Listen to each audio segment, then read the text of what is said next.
ಈಗ ನೀನು ನಮಗೆ ಸಹಾಯ ಮಾಡಬೇಕು. ನೀನೊಬ್ಬನೇ ಅಲ್ಲ, ಇಡೀ ದೇಸಾಯಿ ಕುಟುಂಬ. ಧರ್ಮಾಧಿಕಾರಿ ಪಟ್ಟ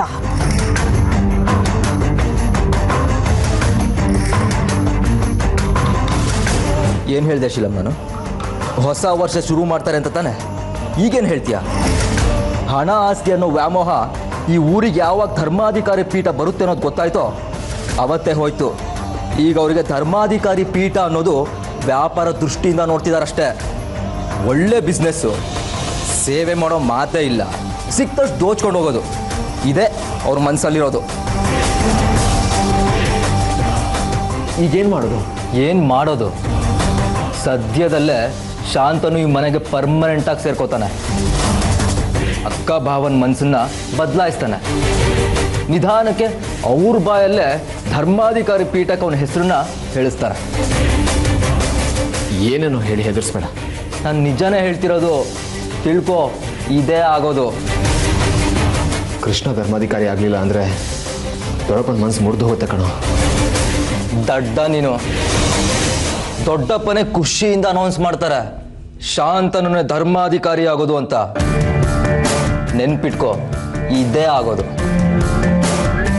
ಮತ್ತೆ ಸಂಸ್ಥಾನದ ಗತಿ ಏನು? ಅದೋ ಗತಿ. ದೋಚ್ಬಿಡ್ತಾರೆ ಅಮ್ಮ ಮಗ ಸೇರ್ಕೊಂಡು. ಸಂಸ್ಥಾನ ದಿವಾಳಿ ಆಗತ್ತೆ. ಪ್ಲೀಸ್ ಏನಾದರೂ ಐಡಿಯಾ ಮಾಡು.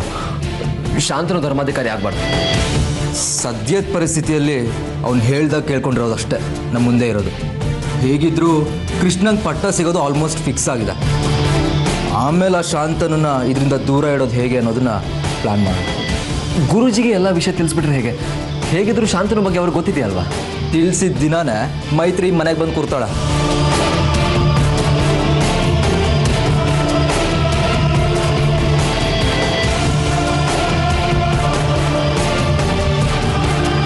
ನೋಡು, ಇದೆಲ್ಲ ನಮ್ಮದೇ ಕೆಲಸ ಅನ್ನೋದು ಅವನಿಗೆ ಗೊತ್ತಾಗುತ್ತೆ.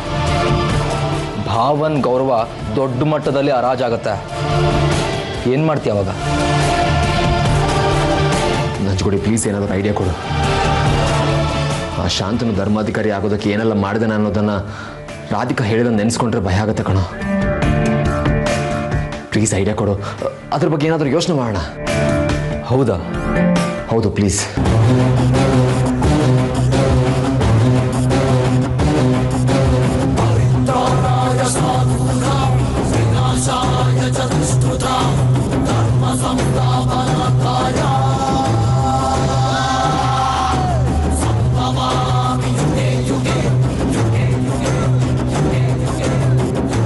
ಒಂದು ರಿಸ್ಕ್ ಐಡಿಯಾ ಶೀಲಂ.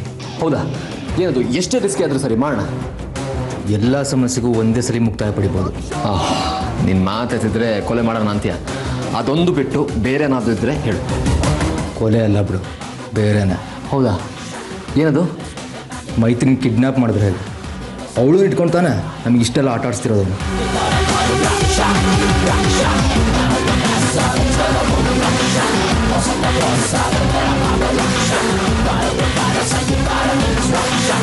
ಅಷ್ಟೇ ಅಲ್ಲ, ಅವನಿಗೆ ಅವ್ರ ಅಮ್ಮ ಅಂದರೆ ಪ್ರಾಣ. ಆ ಶಾರದನೆ ಕಿಡ್ನಾಪ್ ಮಾಡಿದ್ರೆ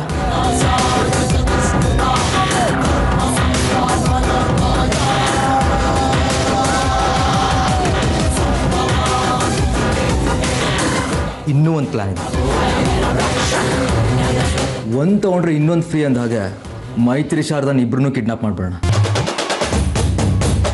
ಇದು ನಿನಗೆ ಕಷ್ಟ ಅನ್ನೋದು ನನಗೆ ಗೊತ್ತಿದೆ, ಆದರೆ ನನಗೆ ಇದರಲ್ಲಿ ತುಂಬಾ ಎಕ್ಸ್ಪೀರಿಯೆನ್ಸ್ ಇದೆ.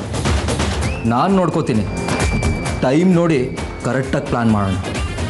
ಏನೋನು ಒಬ್ಬನೇನ ಬ್ಲ್ಯಾಕ್ ಮೇಲ್ ಮಾಡೋದು, ಕಿಡ್ನಾಪ್ ಮಾಡೋದು ನಮಗೂ ಬರುತ್ತೆ ಅಂತ ತೋರಿಸೋಣ ಶೀಲಂ.